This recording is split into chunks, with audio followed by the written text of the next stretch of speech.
Presto. Yep, the devil is in the sound system, especially when I'm operating it. So, if I can get it back on my belt. No, engaging the culture is kind of what we do. That's where we're at today. I appreciate Brother Lynn giving me the very loving delivery of what we're doing. It is a hard field. It's very difficult. To be honest, Austin, Texas is not Texas at all. I'm a Texas boy, raised, born, bred, East Texan, Piney Woods guy. So I understand. I want to encourage you guys, though, before we get started. A lot of you, I'm going to probably be the shock guy. That's kind of, I think Lynn probably called me more for shock and awe than he did because I had anything interesting to say. And I can say what I need to say and go back to Austin, and y'all can hate me or whatever when we're done. If God can take a country boy from East Texas, raised in the most conservative environment possible, and I mean that socially conservative, from a generation I come from a long line of pastor after pastor after pastor. We are 6th generation missionary Baptist. Okay, I have the pedigree like Paul talked about. I have everything I need. If he can take me out of that culture, out of that environment, and not gently place, but drop me off a helicopter without landing. He pushed me out of the helicopter, and as he flew by, and into an area that is the exact opposite of anything I've ever experienced. And I think I told Brother Lynn, I said, so you wanted a guy that you just pulled off the field on leave to give an idea of kind of what we're going so you can send him back. That's where we're at. We're 2 years in, still very new to the field, very new to what we're doing. But engaging the culture is paramount if you want to do what these guys are talking about.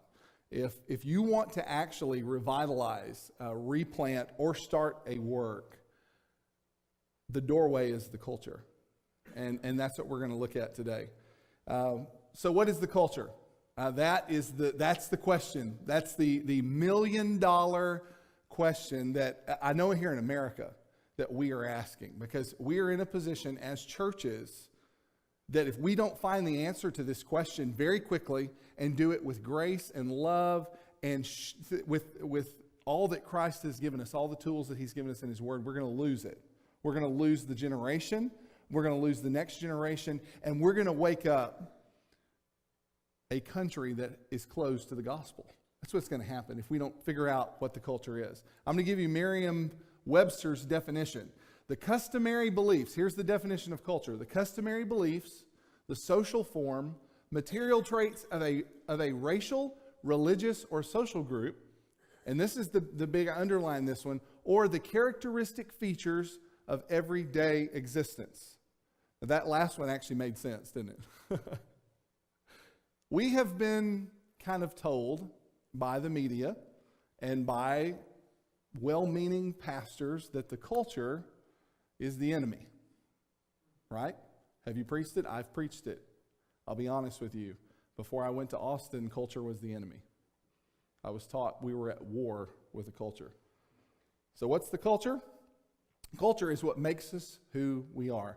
I don't care if you, let's illustrate it this way with a marriage. When a man marries a woman, you have two cultures that come together. Is it pretty? Not usually.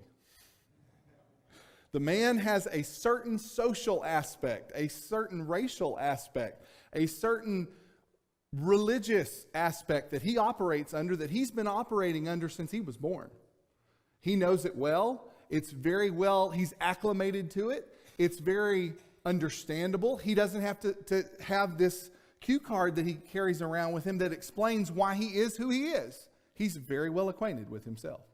He marries a woman who thinks that she's marrying Prince Charming when she really got the frog. She married the frog. All right? You ladies, y'all can nod. You can do it. Just don't let him see you. Sometimes we married the frog. Guys, when you got married, you assumed that your wife had the same exact culture that you do. Well, how many of us, and we're finding this out in Austin, when two parents, they don't even get married anymore, but a man and a woman come together, and he's from a very highly religious, very religious, howbeit Catholic environment, and I'll tell you in a minute, and then a lady who is an atheist who was raised in a very anti-religious environment, they come together. What do you have? Do you have union? You have war. Because that, my friend, is a culture war. And to be honest, so why are many of our churches in a culture war?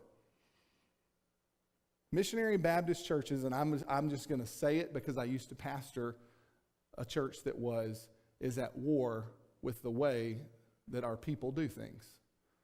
We've lost what the word culture means. The word culture just means the way we do things. And we have been fed a lie by the media that we're in a culture war, that protect. We've got to protect. There is an enemy out there called culture.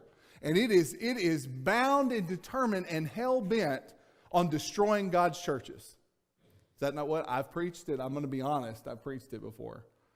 And I was wrong. I was misinformed and miseducated, and I misunderstood. The opposite is true. We are not to be in a culture war. So I want to ask you, what if there was another way?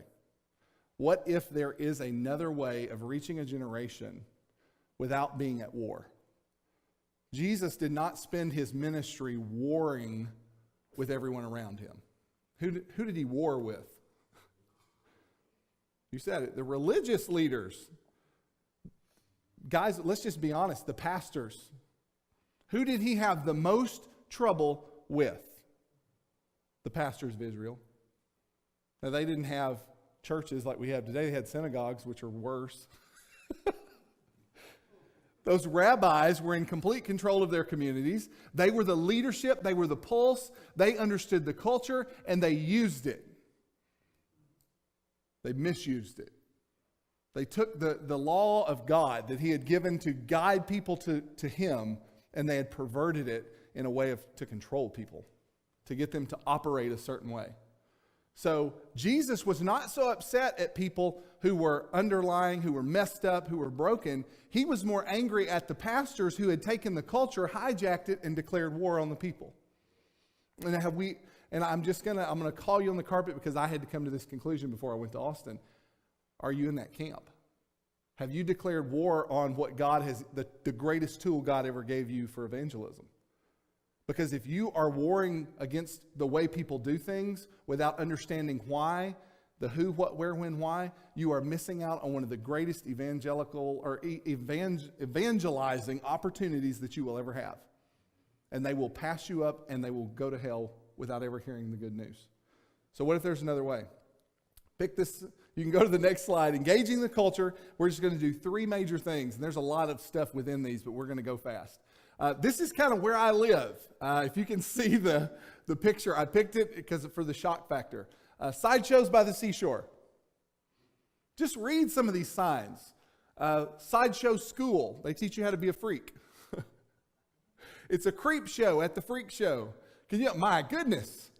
We're shocked. And then a freak emergent Sunday praise meeting at 1 o'clock. I'm going to go home and Google that and find out what that is. And then the bars in the bottom. And so you just look, that's a cultural icon. Okay? The way we do things, the way these people do things at this particular location. And they've kind of broadcasted and let you kind of see what they're all about. And that's what we're going to do today. Engaging the culture. We're going to look at 3 things. Observing, interacting, and embracing. And if you can't do these 3 things efficiently, you will not reach your culture. You will not understand your city, and you will not understand what makes people tick. And you will miss why you're there. And you'll miss why God placed you where he did. The first thing is to observe. Guys, this is huge. I will preface this by saying we're taught, our foreign missionaries are taught this. I mean, I've been to enough world mission seminars and MTM to realize whether they're prepared or not.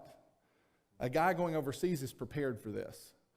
You go and you just observe. You just watch. You keep your mouth shut, your ears open, and you just watch. Don't you dare go in there and try to fix anything or say, you just watch, observe.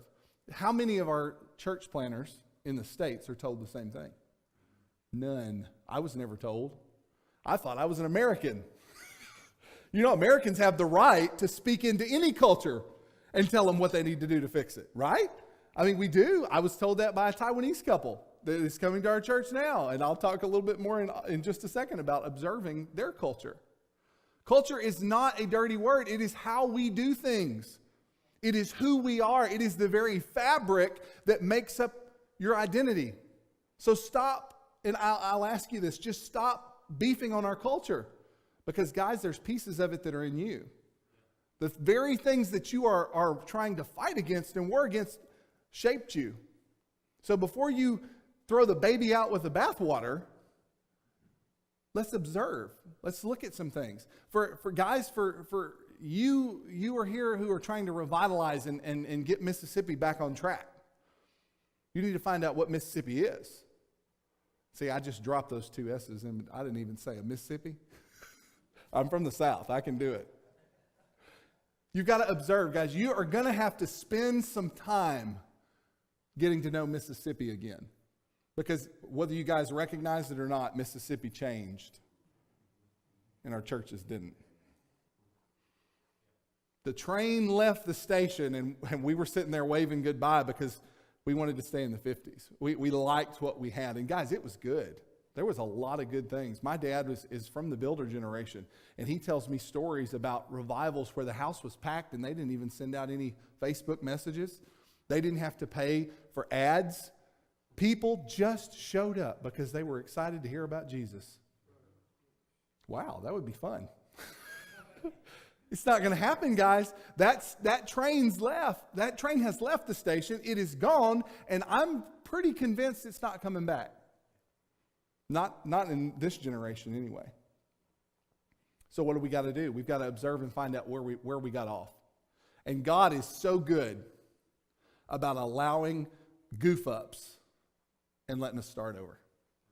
I'm going to tell you what, if he can take a country boy from East Texas, drop him off, let him just fall flat on his face, just break every taboo that you can break, and then still God says, okay, here's some people. He can do it. So you got to observe. I will illustrate this. I'm a story guy. We had been doing public worship, I guess, which we've gone back to our house now because we're figuring this out as we go. Culture's changing.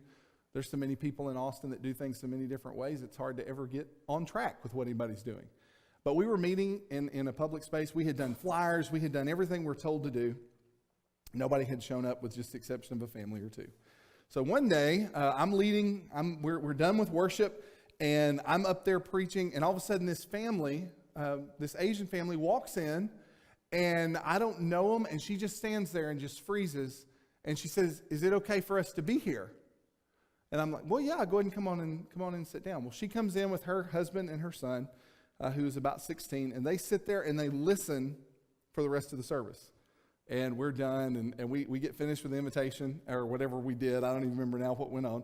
At the end of the service, I walk up to him, because this is awkward now, because before I had a church to hide behind. I had a pulpit to hide behind. I had systems that were in place to protect me from these people, like a visitor's card that would tell me all their information before I called them, so I wouldn't be just having to ask.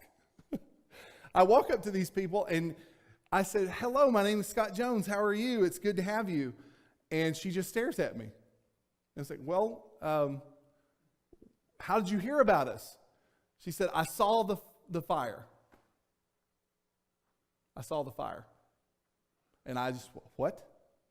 What fire?" And I was thinking, Brother Rusty, there is a fire. God showed up. Day of Pentecost. It's awesome. Is that what she said? Nope.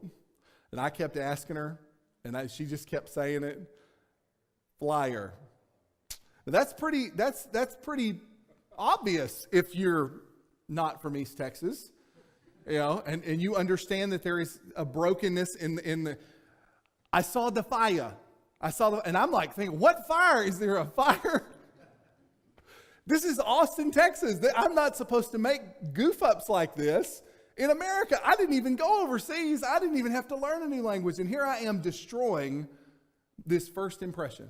And I did. Brother Lynn, I just destroyed it. And I was like, well, they'll never be back. because I'm thinking, we've destroyed it. But then I began to watch. They came back. I don't know why they came back. They came back. And I started to observe and look. They do things a little different. They're from Taiwan. And I accidentally called her Chinese the other day. And she, in the middle of my sermon, and she raised her hand and she said, "We not Chinese. We Taiwanese."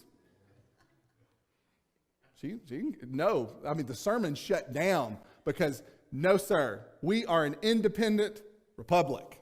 We are our own people. Don't you dare group us in with those Chinese. And I'm like, okay, will you speak Mandarin? She's like, that don't make no difference. But I kept watching. They invited us over to a tea ceremony. Don't invite an East Texas hillbilly to a tea ceremony. What do? We walk in, and our kids came with us, and they weren't supposed to. This was an intimate sit down at the coffee table. I have 5 kids. We don't sit at anything. We're just trying to keep them from tearing the house down. And they have these candles lit. They have all of these herbal aromas, and we walk in, and I'm like, oh, dear heaven's sake, what are we going to do? And I'm observing all the things my kids are going to destroy while they're there. Priceless artifacts she's brought from her family from Taiwan. And it was made in Taiwan, but it's a whole different thing. And so I walk in, and I go, and she hand in the chest. And I'm a big guy, and she stopped me. And I just looked at her. I'm like, what did I do now? Take off your shoes. And I noticed when they came to church, they would take their shoes off when they came in. And I didn't know. I knew I'm not an idiot. I did know that there was some cultural thing I wasn't getting. But, Americans don't ask because we just run through it and run over it. That's our culture. And so she's sitting there and she's take off your shoes. So I take them off, and they've got their entire. Have you ever been to McDonald's?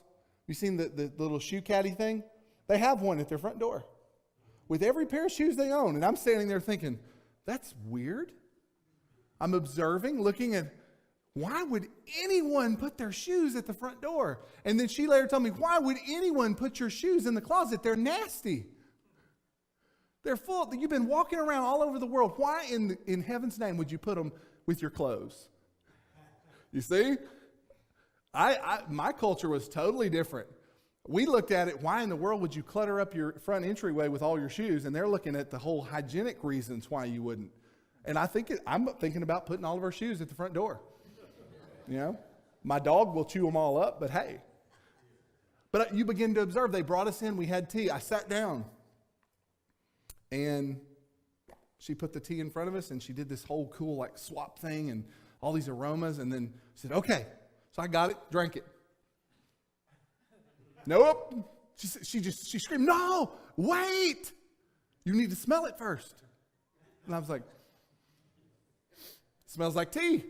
Don't you smell it? And she starts explaining all of the different nuances in the smell. And I'm sitting there thinking, it's tea.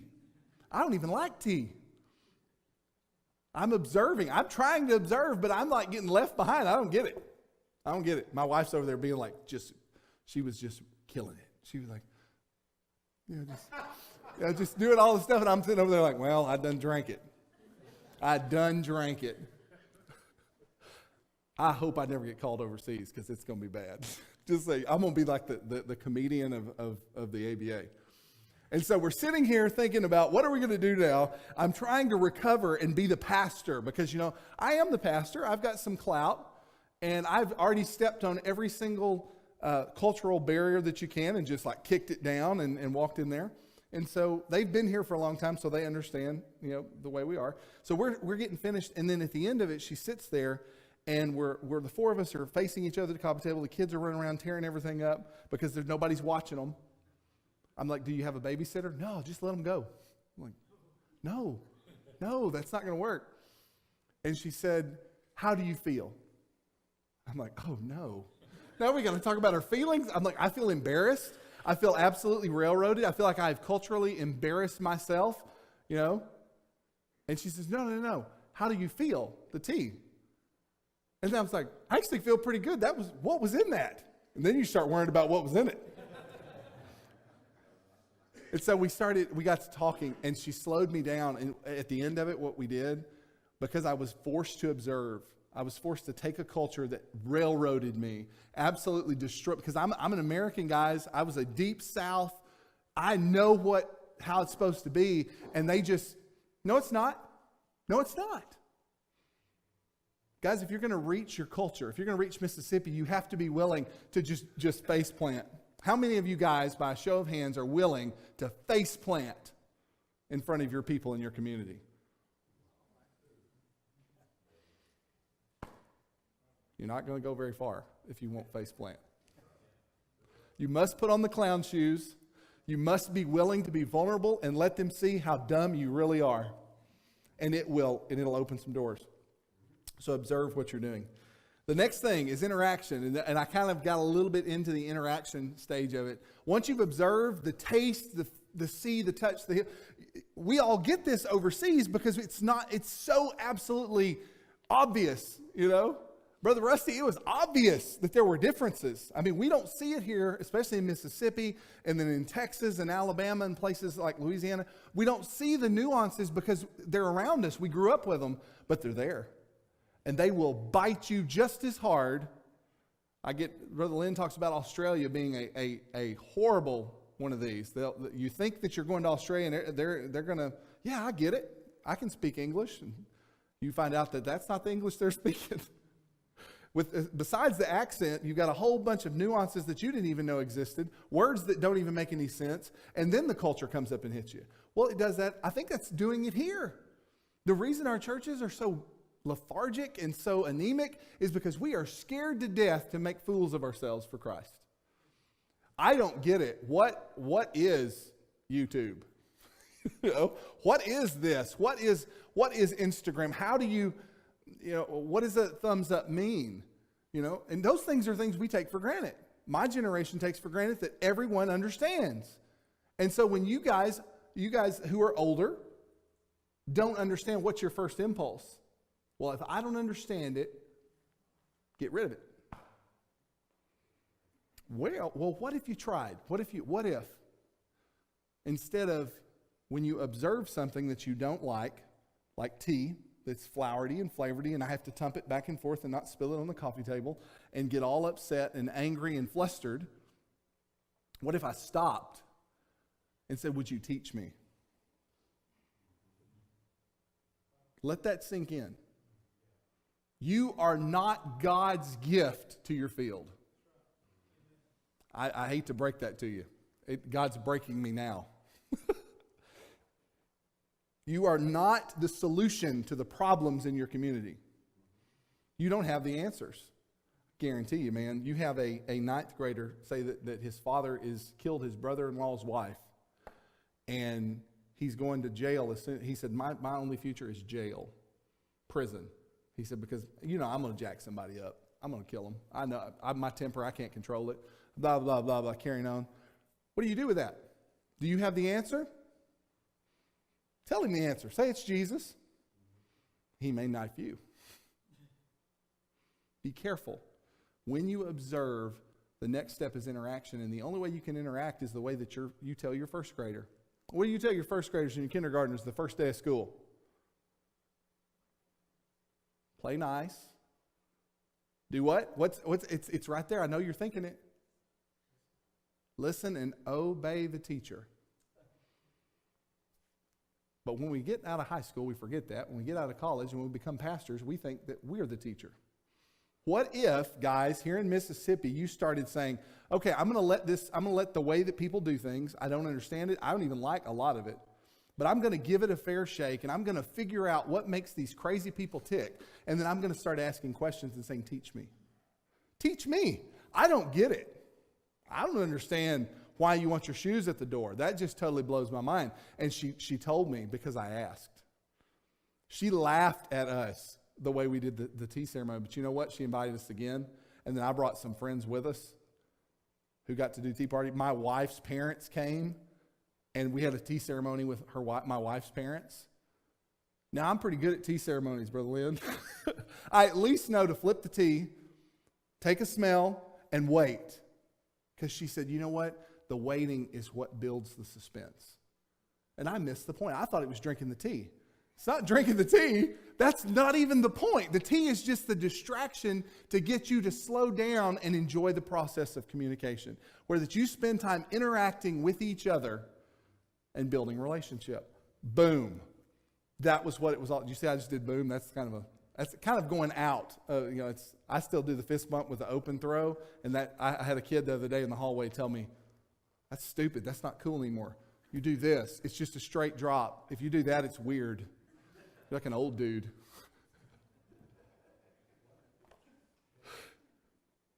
That's awesome. And so now I'm like, "Teach me." He's like, no, I don't want to be seen with you. Interact, guys. Quit being the mighty man on the hill. Come down off the hill and say, "You know what? I don't know anything about this culture." Because that's why our churches are not relevant. You can ask the question, why? What makes our churches more relevant? Full of people who are relevant.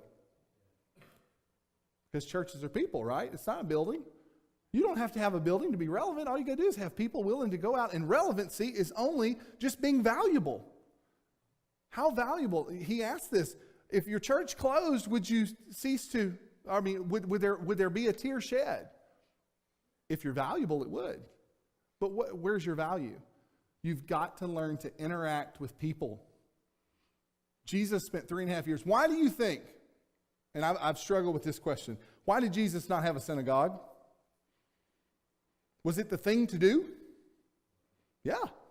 If you were a Jew and you weren't part of a synagogue, you pretty much weren't going to culturally exist. That's the reason the publicans and all of those guys that were outcasts couldn't get into the system, is because they had been kicked out of the synagogues. You couldn't just walk into a synagogue as a publican tax collector. So why did Jesus not create a free synagogue where all people were invited to come in and be a part of it? It's because he was not so concerned about meeting places as he was meeting people. That was the goal. He says that over and over and over. I came to seek and to save that which was lost. The things that have been lost. How many of you love all the cool crime shows that we have? Yeah, I'm not a big crime show guy because I'm just like, I figured it out too quick, and then the rest of it I'm just waiting them to tell me that, yeah, I was right. The Scooby-Doo, I'm into that. I still can't figure out the Scooby-Doo episodes. They still get me every time. I'm thinking it's a real monster. You must interact. You've got to go in and you've got to be a part of your community. Your church will only be as relevant as it is a part of the community in which it exists. And if it's not interacting every single day, its members are not part of the community. If you can't tell me what the demographic of your community is that fast, you don't know your community, because it's not hard. I don't mean, well, it's 21% Caucasian and 10% this. No, I mean, who's your neighbor? Who's your neighbor? What's your demographic? I kind of drew you off on a side to throw you back in. Your demographic is who lives next door. Who's your neighbor?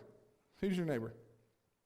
I want to recommend a book to you, The Art of Neighboring. It's we were doing this from day one and didn't realize it, and then Brother Lynn told me I had read this book in seminary, and I was like, man, that would be really cool if you could do this. And then we got to Austin, and we started The Art of Neighboring.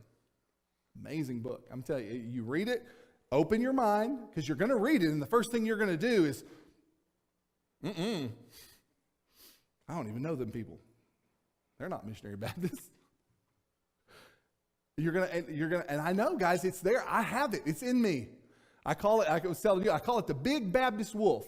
That's right there at the surface, waiting to jump out and just devour anything that's different and that I don't like. I was raised that way, ladies and gentlemen. I understand it. It's there. But Jesus didn't have one.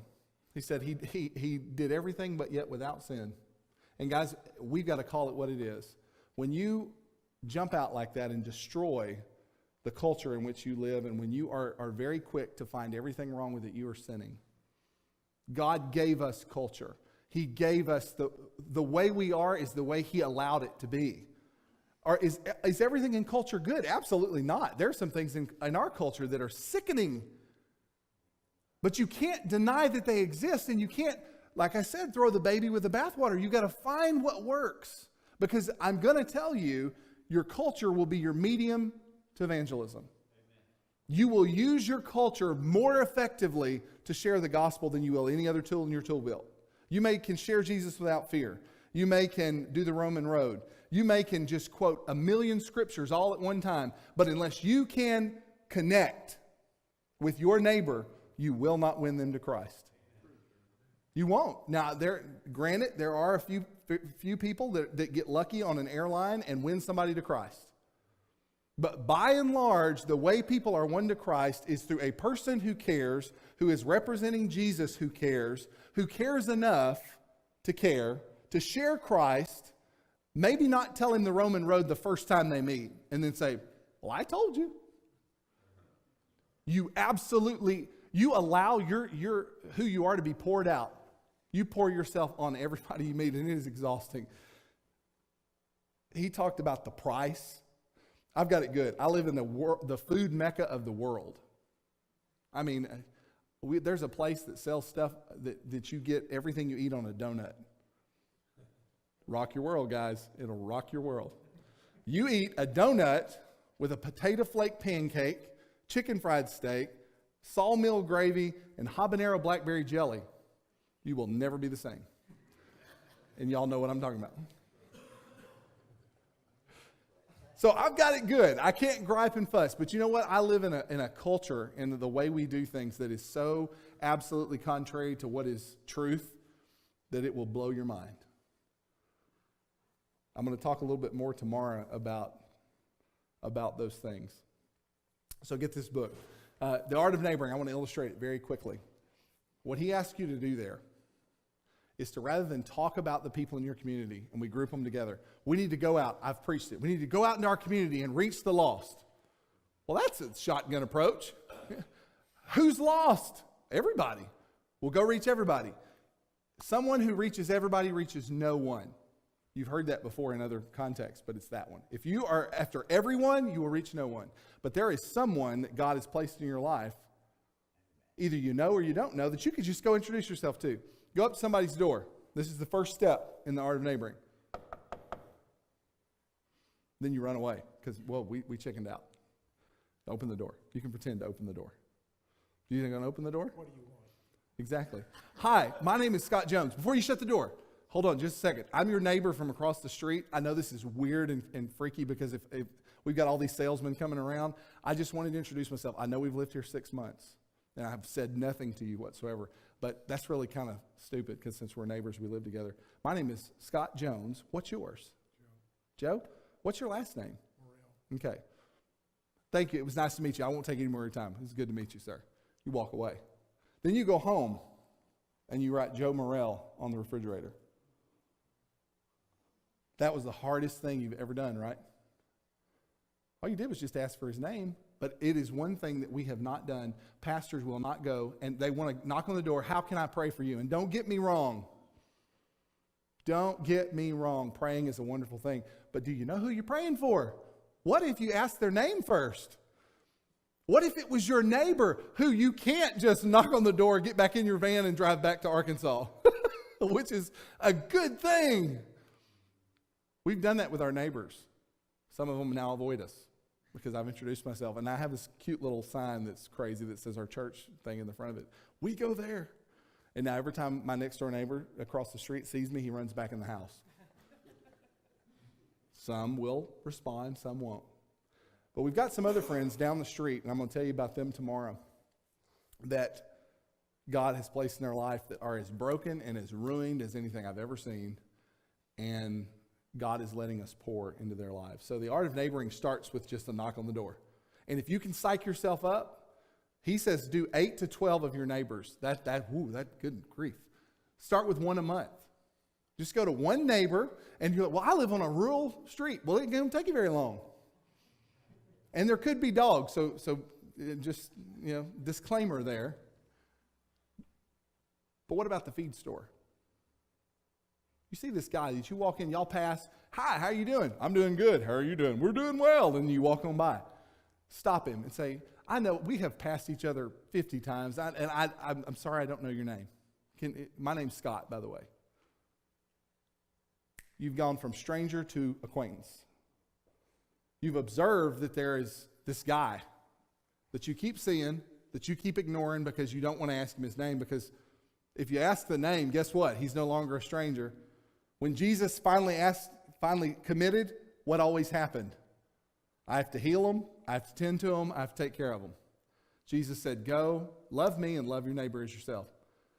No greater way is this illustrated than by what I'm going to spend 3.5 years doing. I'm not going to have a church, not going to have a pulpit. I'm not even going to have a house. I'm going to have to borrow Peter's. He's never going to let me live it down. I'm going to have to do all these things. And he said, what I'm showing you guys is if you will observe your culture and you will get in there and interact and make a lot of mistakes. Jesus didn't make a lot of mistakes. None, I think, probably. He was pretty relevant. But his disciples just destroyed it. That first generation church should have fallen flat on its face. It should not have grown to 3,000 in a couple weeks. But they were interacting. They were observing, they saw the need, and they went out and they just started interacting. Who are these crazy nuts? They are from Galilee. How are they so relevant? How do they know just exactly the message to preach? Because they had interacted with the people. They knew they knew the need. They understood it.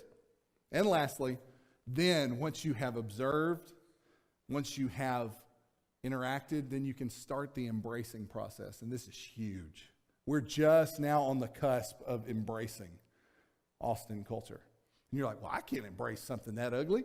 You hug your mother-in-law. I did that just to be funny because he made such an awesome baby. I have a mother-in-law that buys me stuff and takes good care of me. She's great. You got to embrace it. You cannot fight it. Think about your wife. Would you rather fist punch, box, whatever you want to call it, your wife, or give her a big hug? Why? Because fighting is just exhausting. You fight and you carry on, and you carry on with this attitude of just pulling, giving. No ground is gained. You both wind up beat up. Do you know that if our churches and our pastors and our leaders here in Mississippi and in Texas do not stop fighting people, we're going to lose the war. Because Satan's number one tactic to get us to quit loving is to start fighting. He really doesn't. We get really kind of, and I'm learning this in Austin, we get really, false doctrine, false doctrine, false doctrine. And there is false doctrine. But that's not the devil's main tool. Not with truth people. Not with people who have the truth. It's to fight. Man, because the Bible says fight for the truth, right? You know? Get out there and fight. You beat them over the head with the truth and they'll believe. Well, I have never beaten anyone into submission. And then suddenly became my best friend. Jesus said love them. Put up with their junk. Observe their culture. Find out what you like, what you don't like, and then give it a try. There are some things, obviously, guys, we're adults. I don't have to go, Pastor Scott said just try the culture. Yes, you understand. There are certain taboos that the Bible says are wrong. But guess what? You've got 66 books that you can apply and you can lay on top of the culture and find out very quickly what part of it is, well, that's out. I can't do that. But the rest of it? Instagram? I don't believe there's a scripture in the Bible that says thou shalt not Instagram. Maybe if that is what 95% of the teenagers today are using in America to communicate, Snapchat, how many of y'all know what a Snapchat is? You're like, I've never Snapchat. I don't even know what a Snapchat is. I was listening to a guy in Alabama, in Birmingham, argue with his wife about whether he wanted to smell like a Swagger or Degree. He was trying to pick out deodorant. That just came in the total relevance. He didn't know how, his wife bought his underarm deodorant. And he was sitting there, Swagger. And I was listening to this. I couldn't walk away. I just like, this is great. Well, there's Swagger and Degree. Oh, I don't know if I want to smell like a Swagger. And I'm like, he didn't get it. You see the point? He didn't have anybody to show him what he was doing. And I wanted to run up to him. No, those are just names. The Swagger smells pretty good, though. You do want to smell like a Swagger, I'm going to tell you. You allow yourself to be foolish. And I think that's really, at the end of the day, I've gotten to that point where it says we look like fools. I think we try to romanticize that, and I think we just do. We just kind of look dumb. And it's okay. God said, it's okay to look kind of stupid. Because at the end of the day, you've got the message that will change. And if a person believes the message of Christ and not the person who dealt it and gave it, it'll change their life. Sometimes I think God lets us be stupid and then does the message work anyway around us to show us, you know what? I used you as the avenue, but you were pretty sloppy. It doesn't matter. I still got it. We got all the way around the bases. We got to home plate, even though you fell down, even though you messed up, even though I'm working the other side of the field too. I've got it. Embrace the culture. You've got to learn to observe. Guys, go into your cities now. When you go home, here's your homework. Start examining what makes up your city. If you can't tell me who your neighbors are, then you don't know your city. Well, it's mostly this, mostly that. Do you love your city? Do you love your city? Bunch of heathens. Ain't nobody come to church. I sport 4 different school uniforms, 4 different school T-shirts based upon who I'm with. We've got the Panthers, we've got the Wolves, we've got what else do we have? The Condors and something else, and the Hawks. Well, some of our newly saved people, her son is the head quarterback for the Hawks. Don't wear a Pflugerville Panther T-shirt around them. I do sometimes just to aggravate her. Love your city. How many of y'all are Mississippi football guys? And you got any Mississippi football in the house? Come on now. I'm an Aggie fan. I'm going to represent. I'm going to be excited. I'm going to wear my colors with pride because I love the team. Do I love everything about them? No. Do I think they're all great? No. But I'm a fan. When were you a fan of your city? When people see this church or any church, they say, that church is for us. They're for the city. They're for this city. They're cheerleaders. You don't have to sit on the city council, but you can be a fan. You can be a fan of your city. I love Pflugerville. I hated it when we first moved. Weirdest German name. P silent. We do PF everything. If it starts with an F, it has a P on the front of it. Pflugerville Fence Company. With a P. Everything. Firecracker Festival. With a P. But I love the PF. It's slowly becoming a part of me. I love the PF. Now I'm doing it in my newsletter. PF facts. Facts. Fun facts. PF. It becomes a part of you. Once you begin to embrace the culture, guess what happens? When you start to love your wife, what starts happening? You start to grow together. Is it perfect? No. It's pretty nasty most of the time. It's just muddy and gross, and you just don't even understand why did God give you these people to work with. But they teach you the love of Christ. I want to end with this. And in 1 Corinthians 9 through 23, this is misused, misquoted, and I think this is what the Apostle Paul was trying to say to the Corinthians. For though I am free from all men, I have made myself a servant to all, that I may win the more, and to the Jews I became as a Jew, that I might win the Jews. To those who are under the law, as under the law, that I might win those who are under the law. To those who are without the law, as without the law, not being without law toward God. There's the clause, beautiful clause. I don't just do this thing for no reason. I'm not just running wild outside and letting the culture just seep in and I have no bounds with which I operate. No, absolutely not. But under law toward Christ. I like that toward. I'm getting these people pushed. I use the culture. I use being a Jew because I am one. And when I talk to Jews, boy, I know just what to say. I can be like, I'm a Hebrew. I'm a this. I'm a Benjaminite. I'm this. And I'm just slowly walking them to Jesus. Because the culture is I can do that. When I'm with a Greek, I don't mention the fact that I'm a Jew because it kind of gets under their skin because they've met a lot of Jews that really tick them off. You see where I'm going with this? With a Greek, I have to be a little bit more careful. A Gentile, how I operate. And so instead of just coming right out, I'm a Jew. He's like, I'm a Roman. I'm a Roman citizen, that whole Roman citizen thing. I don't think he played up his Jew card whenever he was with a bunch of Gentiles. I think he played the Roman card. I'm a Roman. I'm a citizen of Rome. I'm one of you. But I doubt when he was in the synagogues that he played up the fact he was a Roman citizen. I think I used to be a Pharisee, guys. Yes, I did. I used to be a Pharisee, and it perked him up. It got them ear. And it says he used those things to go toward Christ, to get those people. So guys, leverage your culture toward Christ. Don't fight it. If you will embrace the culture, then you know exactly how to use what parts of the culture to use to share Christ. And we're doing that today. Absolutely. So now go out, and you can go to the last slide, and engage. When you have learned to observe, you're watching, making mistakes. Guys, make mistakes. The only way you learn to ride a bike is to crash and to be afraid of crashing. That's the motivation to get better, is I have crashed so many times and I am so busted and beaten up, I don't want to crash anymore. So you start being what? Sensitive.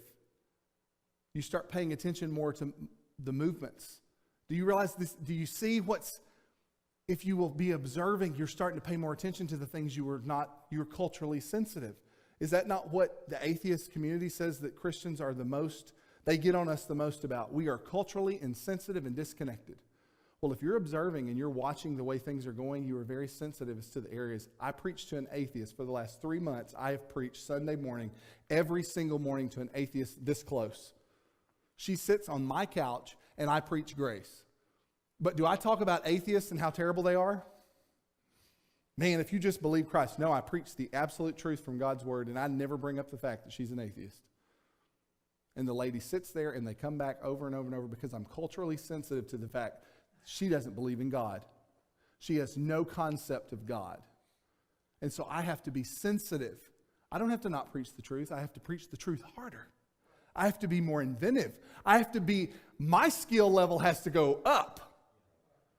I can't just say, well, I'm just that I am who I am. No, Paul said, I will do what it takes. I will change who I am if that's necessary. I won't change the message. I won't change the word, but I'll change me. If God needs to blow this whole thing, what did he tell them? He said, if eating meat ticks you guys off, I'll quit. I'll go vegan. I just won't eat meat. I couldn't do that. I'm sorry. I need my bacon. He said, whatever it takes, I will reach you if it's just to save a few. So are you willing to engage? Engaging takes observing your culture, being sensitive to it, interacting with it, making mistakes, falling flat on your face, being willing to fail. Not your ministry, but fail in the little battles. We try to win the little battles when the big battle is won. Let's just make a mistake. They like it when you make mistakes, guys. I'm going to tell you, your people love to see you slip up and fall flat on your face because it validates their mistakes. The people around you, when an atheist sees a Baptist preacher at a party with a bunch of publicans and sinners absolutely make an idiot of himself accidentally, they love it. And when I just laugh and cut up, like, yeah, I know, I just totally messed that up. Then there's a connection made because he's a human being who's willing to admit that he's not perfect. And they begin to, the defense that they've got up, they're protecting themselves from you, begins to lower, and then eventually the Holy Spirit jumps the wall, not you. So engage. If you will engage your culture, these are all the things we do, guys. Look at this picture. How many of this is church activity inside the building? We just talked about it. I love it. God's so good. Very little church work is done inside the church house. Think about that. Now, the preaching of God's word is paramount, but the church work is not done inside the building. Most of it is done outside with the people in the culture. So if you want your church to be culturally engaging, you want to be engaging, guys, you're going to have to take the first step.